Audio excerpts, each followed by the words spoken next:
There's a lot of confusion out there around MVPs, so let's set the record straight. Hi guys, this is James. Welcome to another edition of Agile Soundbites, where we explore bite-sized insights that will help on your Agile journey. So in 2011, Eric Ries wrote his seminal book, The Lean Startup. Now, the central thesis of the Lean Startup is that while most startups fail, in fact, a lot of those are preventable.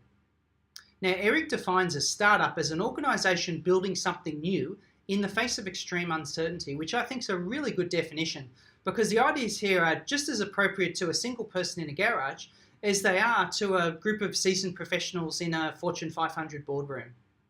So at the heart of the Lean Startup is the notion of what Eric calls a minimum viable product, or an MVP.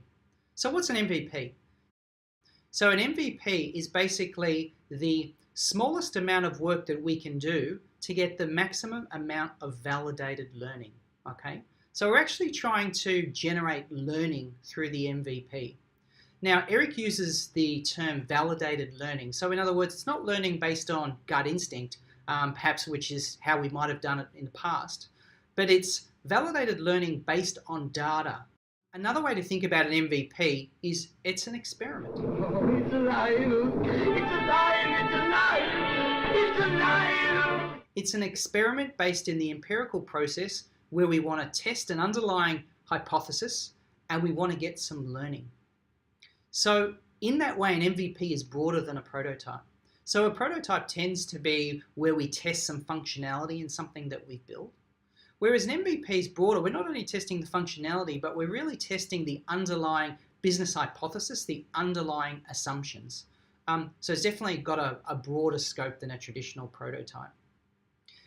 Underpinning this MVP is what Eric calls the build, measure, learn cycle, where we take our ideas and we turn them into products, where we measure customer reactions to them, and with that information we pivot or we persevere. So if we've validated our underlying assumption and we're on the right course, then we persevere.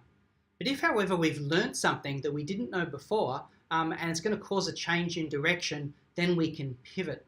And the key point here is that we learn this information much, much more rapidly than taking a more traditional approach of investing a lot of time and money in the initial launch of a product, and then ultimately potentially delivering something that our customer nearly wanted. We really want to avoid that scenario at all costs, and by running a lot of MVPs, and it's not just one MVP, it could be a whole series of MVPs, a whole series of experiments, we continue to build up knowledge and validate that knowledge based on our customers and make sure that we are building the right thing.